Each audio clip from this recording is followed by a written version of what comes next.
I know this may sound a bit off to some of y'all, but I actually have a channel that's called Pinoid News, right? Ain't Tom Pinoid. So I usually try to cover news stories. Legitimately, that's what I do. And today, for the first time in a long time, we have a chance to break some news. Donald Trump was at G20, which is a summit for economic growth of, the 20, whatever fucking nations, 20 G nations. I don't give a fuck, whatever, right? And while he was there, he decided that, hey, we're in Asia. You know what we should do? We should go see Kim Jong-un.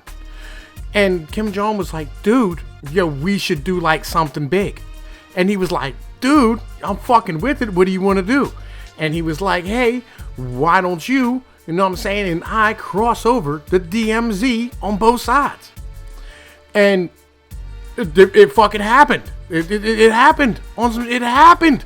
So I'm going to tell you what. I'm going to let this whole video play. I want to thank Sky World News for bringing this out to us. You know what I mean? And we'll come back on the other side and I'll do a little breakdown and whatever. And we'll talk about it. Live to the DMZ.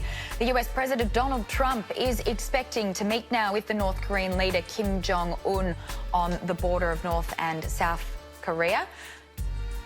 Let's take a listen in.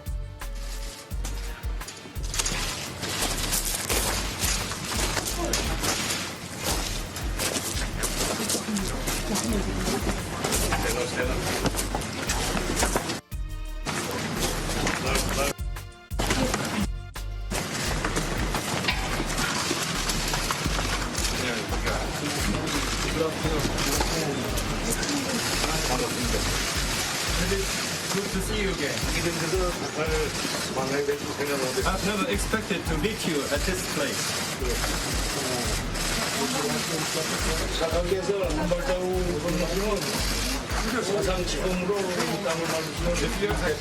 If your excellency take a step forward, you will be the first US president to cross this line.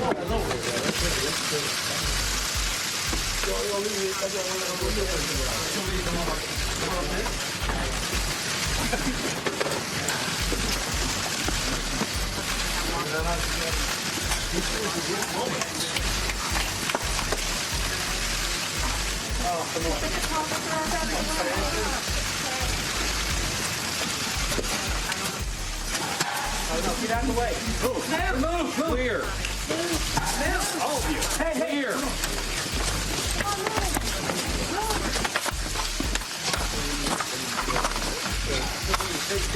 No.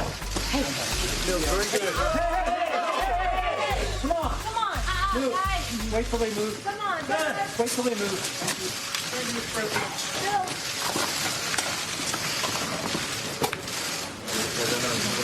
This is a great moment. Big moment. Big progress. Tremendous progress. Let's go. Okay, guys, come on. Come on.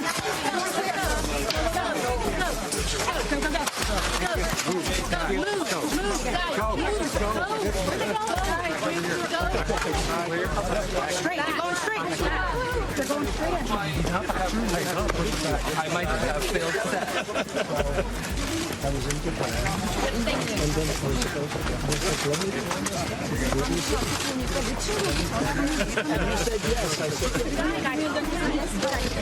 Hey, Temple, well done. How do you feel? Feel great. It's a great honor to be here. Okay. As you can see, this shows that nobody has expected this moment. I don't have a shot. Mr. President, US school right here. US school right here. Chairman Kim, how do you feel? 김 위원장님 어떻게 기분이 어떠십니까? 오늘 트럼프 대통령이 물리선을 넘어서 우리 땅을 밟았는데 사상 처음으로 우리 땅을 밟은 미국 대통령이 되셨습니다. President Trump has just walked across the demarcation line that made him the first U.S. president to visit our country. 이 행동 자체만 보시지 말고 이 트럼프 대통령께서 분리선을 넘어서 가신 거는 다시 말하면 좋지 않은 그 과거를 청산하고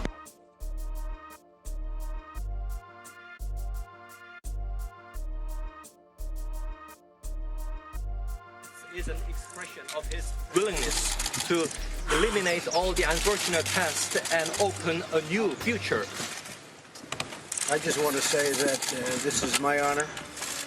I didn't really expect it. We were in Japan for the G20. We came over and I said, hey, I'm over here. I want to call Chairman Kim. And we got to meet, and stepping across that line was a great honor. A lot of progress has been made.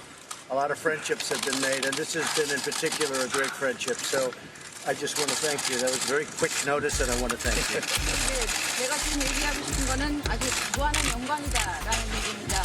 내가 G20에 왔다가 한국에 오게 되니까 그런데 김 위원장한테 전화를 하고 연락을 해서 한번 만나야 되겠다라고 했습니다. 그러니까 오랜 통보를 하지 않았는데도 즉각 응답해 주셔서 대단히 감사드립니다.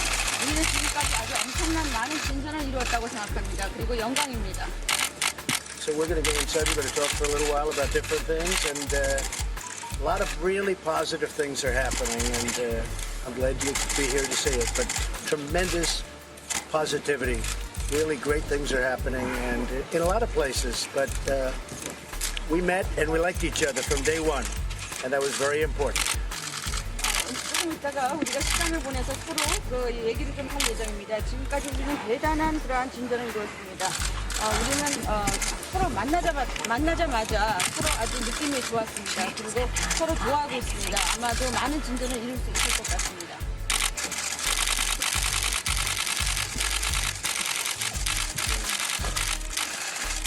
Thank you, everyone.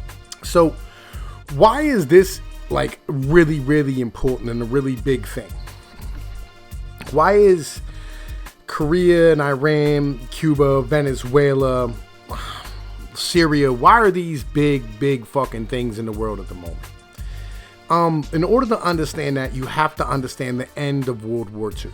Okay, and in the end of World War II, there was a country called the USSR, which no longer exists today. All right, it was a United Soviet States Republic, some shit. I don't fucking know. Whatever. I don't fuck care. Right.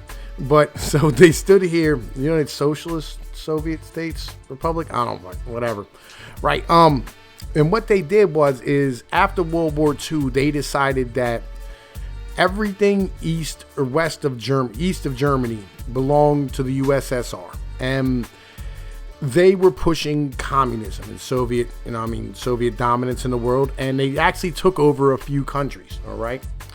And the United States formed basically its global policy on how it was going to handle things. Like you would call it NATO or United Nations today. And the reality is that most of those troops and most of the weapons and almost all the things came from America, all right? We basically funded all that shit. We protected Europe, stopped the Third World War. We conducted 2 wars in Asia, which was Vietnam and North Korea, the Korean conflict back in 1954.